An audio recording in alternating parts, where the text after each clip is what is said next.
नमस्ते। अम, हम सब रोज की भागदौड़ में लगे रहते हैं, है ना? घर पर, ऑफिस में। बिल्कुल, दिन रात काम ही काम। लेकिन अक्सर लगता है कि बस थकान है, स्ट्रेस है। मतलब क्या काम और मन की शांति ये साथ-साथ चल सकते हैं कभी? ऐसा सवाल आता है मन में। हाँ, ये सवाल तो बहुत लोगों के मन में आता है और शायद जवाब हाँ है। हजारों साल पुराना एक कॉन्सेप्ट है, कर्मयोग। कर्मयोग। हाँ, सुना तो है। गीता में इसका जिक्र है शायद। जी हाँ, भगवत गीता का ये एक सेंट्रल आइडिया है। वही श्लोक, कर्मण्येवाधिकारस्ते मा फलेषु कदाचन। जिसका मतलब है कि कर्म पर ही हमारा अधिकार है, फल पर नहीं। सुनने में सिंपल लगता है। हाँ, पर इसका मतलब गहरा है। लोग सोचते हैं कर्मयोग मतलब रिजल्ट की चिंता छोड़ दो, उदासीन हो जाओ, पर ऐसा नहीं है। अच्छा, तो फिर क्या है? मतलब सही तरीका क्या है काम करने का इसके हिसाब से? असल में ये एक माइंडसेट है, एक सही नजरिए से, सही भावना से काम करना। इसके ना 3 मेन पिलर्स हैं, यूं समझिए। Okay, 3 pillars. पहला, पहला है निष्काम कर्म, मतलब बिना अटैचमेंट के काम करना। बिना अटैचमेंट। ये थोड़ा मुश्किल लगता है। मतलब अगर रिजल्ट से अटैचमेंट नहीं होगा, तो मोटिवेशन कहाँ से आएगा? प्रमोशन, अच्छे मार्क्स? देखिए, अटैचमेंट का मतलब ये नहीं कि आपको परवाह नहीं, परवाह है, लेकिन आपकी खुशी या दुख उस रिजल्ट पर डिपेंडेंट नहीं होना चाहिए। आप अपना बेस्ट दीजिए, पूरी लगन से। हम्म। जैसे डॉक्टर है, वो पूरी काबिलियत से इलाज करता है, हम्म। उसका फोकस प्रोसेस पर है। अगर वो सिर्फ ये सोचेगा कि मरीज बचेगा या नहीं, तो शायद उसका हाथ कांपेगा, है ना? हाँ, बात तो सही है। चिंता से परफॉर्मेंस बिगड़ सकती है, फोकस हट जाता है। बिल्कुल, यही है निष्काम कर्म। आप चिंता से फ्री होकर प्रेजेंट मोमेंट में काम करते हैं। अच्छा, दूसरा पिलर है योगा कर्मसु कौशलम। कर्मों में कुशलता, स्किल मतलब? स्किल तो है ही, पर उससे ज्यादा है।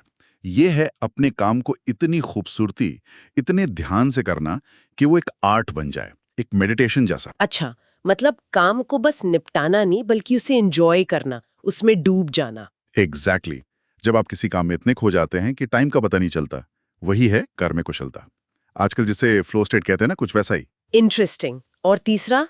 तीसरा है अपने काम को किसी बड़े मकसद के लिए डेडिकेट करना। बड़े मकसद से मतलब? जैसे क्या? वो कुछ भी हो सकता है, परिवार, समाज, कोई वैल्यू, भगवान।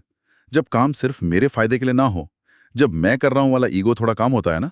तो शायद सेटिस्फैक्शन ज्यादा मिलता है, सेवा भाव जैसा। परफेक्ट। मैंने किया की जगह मुझसे करवाया गया या सेवा का मौका मिला का भाव, इससे एक अलग ही शांति मिलती है। ये सब सुनने में तो बहुत अच्छा लग रहा है, पर आजकल का जो माहौल है, ऑफिस में इतना प्रेशर, कंपटीशन, वहां ये कैसे अप्लाई होगा? बिल्कुल प्रैक्टिकल है। सोचिए, एक बॉस है जो हमेशा टेंशन में रहता है, टीम को माइक्रो मैनेज करता है, सिर्फ रिजल्ट रिजल्ट चिल्लाता है। हाँ, होते हैं ऐसे। और एक दूसरा लीडर है जो टीम को गाइड करता है, भरोसा करता है, उन्हें अपना बेस्ट देने के लिए मोटिवेट करता है, प्रोसेस पर फोकस रखता है। कौन ज्यादा इफेक्टिव होगा? किसकी टीम खुश होगी? दूसरा वाला शायद। वो जाने अनजाने कर्मयोगी कर रहा है एक तरह से। सही पकड़ा आपने। बेशक चुनौतियां हैं, जैसे परफॉर्मेंस रिव्यू तो रिजल्ट पर ही बेस्ड होते हैं। हाँ, वही तो। तो यहाँ अनासक्ति का मतलब ये नहीं कि रिजल्ट को इग्नोर कर दें। हाँ। मतलब ये है कि रिजल्ट जैसा भी आए, उसे एक्सेप्ट करना सीखें, अपना बेस्ट एफर्ट दें और फिर जो हो उसे ग्रेसफुली लें। हम्म। हार जीत को समान भाव से देखें। हम्म। ये एक प्रैक्टिस है मतलब। आसान नहीं होगा शायद शुरू में। बिल्कुल, प्रैक्टिस से ही आएगा। कोई अगर इसे अपनाना चाहे तो छोटे छोटे स्टेप्स ले सकता है। जैसे कुछ टिप्स? हाँ, पहला तो इंटेंशन सेट करें। काम शुरू करने से पहले सोचें, मैं अपना बेस्ट दूंगी दूंगी, रिजल्ट की चिंता छोड़कर। ओके। दूसरा, माइंडफुलनेस। जो भी कर रहे हैं, ईमेल लिख रहे हैं, खाना बना रहे हैं, पूरा ध्यान उसी पर। तीसरा, अनासक्ति। काम खत्म, अब बार बार रिजल्ट के बारे में मत सोचिए। सक्सेस मिले तो हम्बल रहें, फेलियर से सीखें। ठीक है। चौथा, सेवा भाव। काम को सिर्फ जॉब नहीं, एक कंट्रीब्यूशन समझें। और पांचवा, धीरे धीरे करें। एक छोटा सा काम चुनें और उसे बिना एक्सपेक्टेशन के पूरी लगन से करें। तो कुल मिला के कर्म योग काम को ही एक साधना, एक स्पिरिचुअल प्रैक्टिस बना देता है। हाँ, एक तरीका जिससे हम अपनी ड्यूटीज करते हुए भी अंदर से शांत रह सकते हैं। मतलब बोझ नहीं, आनंद बन जाता है काम। बिल्कुल। जब ये समझ आता है कि कंट्रोल सिर्फ एफर्ट पर है, रिजल्ट पर नहीं, तो प्रोडक्टिविटी भी बढ़ती है और पीस ऑफ माइंड भी। हमारा अधिकार कर्म पर है और अच्छे से किया गया कर्म खुद ही एक रिवॉर्ड है। ये बात बहुत गहरी है। और जाते जाते बस एक सोचने की बात छोड़ रहा हूँ सबके लिए।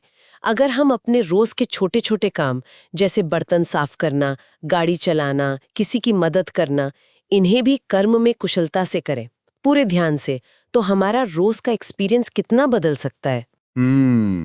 शायद शांति कहीं बाहर नहीं, हमारे काम करने के तरीके में ही छुपी है। क्या पता